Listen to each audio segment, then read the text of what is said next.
मरने के बाद भी पीछा नहीं छोड़ती ये 5 चीजें कई जन्मों तक चलती हैं साथ।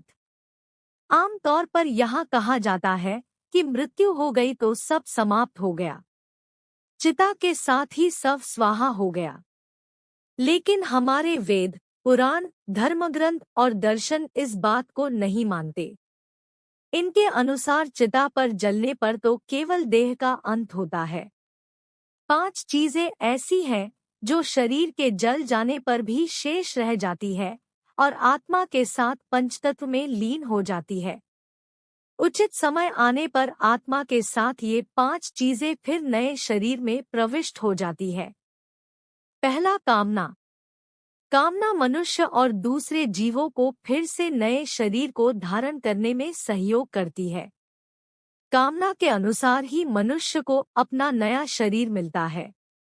मृत्यु के समय मनुष्य जिन जिन चीजों को सोचता है वह कामना उसके साथ चली जाती है और उसकी पूर्ति के लिए फिर से जीव से शरीर में लौटना पड़ता है।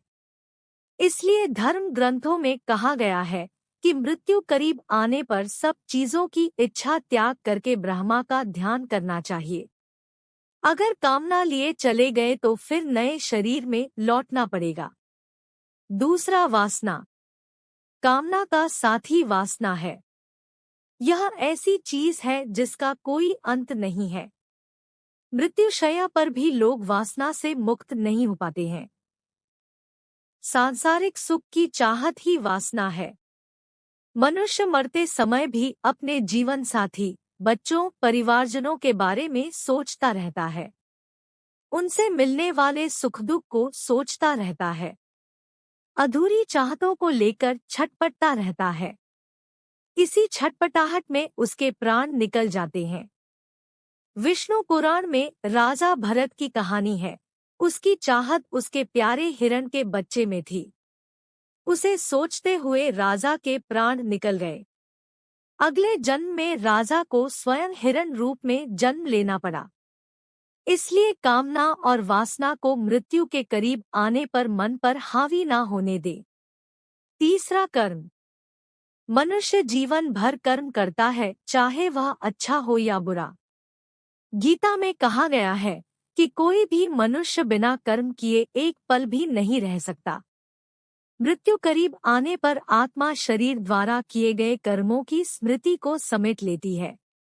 ये कर्म ही मनुष्य को परलोक में सुख और दुख देते हैं और इन्हीं के परिणाम से अगले जन्म में अच्छा बुरा फल प्राप्त होता है। कर्म की गति तो ऐसी है कि 7 जन्मों तक पीछा नहीं छोड़ती है। महाभारत में इसका अच्छा उदाहरण मिलता है। बाणों की शैया पर लेटे हुए भीष्म ने जब श्री कृष्ण से पूछा कि मुझे ऐसी मृत्यु क्यों प्राप्त हुई है, तो श्री कृष्ण ने उन्हें 7 जन्म पूर्व की घटना याद दिलाई। 7 जन्म पूर्व भीष्म ने एक अधमरे सांप को उठाकर नागफनी के कांटों पर फेंक दिया था। चौथा, कर्ज। किसी से कर्ज ले तो उसे मरने से पहले जरूर चुका देना चाहिए। लिया गया कर्ज और दिया गया कर्ज दोनों ही जन्म जन्मांतर तक पीछा नहीं छोड़ता है। गरुड़ पुराण में लिखा है कि कर्ज लेकर मरने पर कर्जदाता जब परलोक में आता है तो अपना कर्ज का धन वापस मांगता है। उस समय यम के दूत कर्ज लेकर मरने वाले का मांस काटकर कर्जदाता को देता है।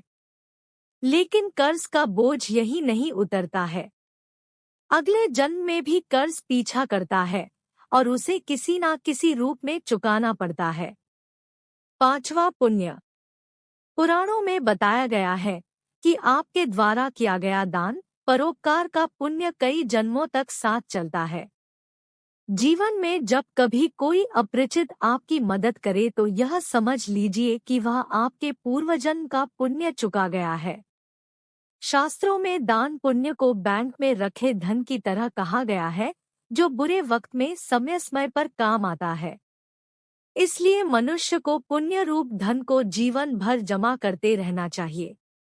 अक्षय तृतीया, अक्षय नवमी, माघ पूर्णिमा, कार्तिक पूर्णिमा, गंगा दशहरा, मकर संक्रांति कुछ ऐसे दिन हैं जिनमें किया गया दान पुण्य कई जन्मों तक व्यक्ति को सुख देता है।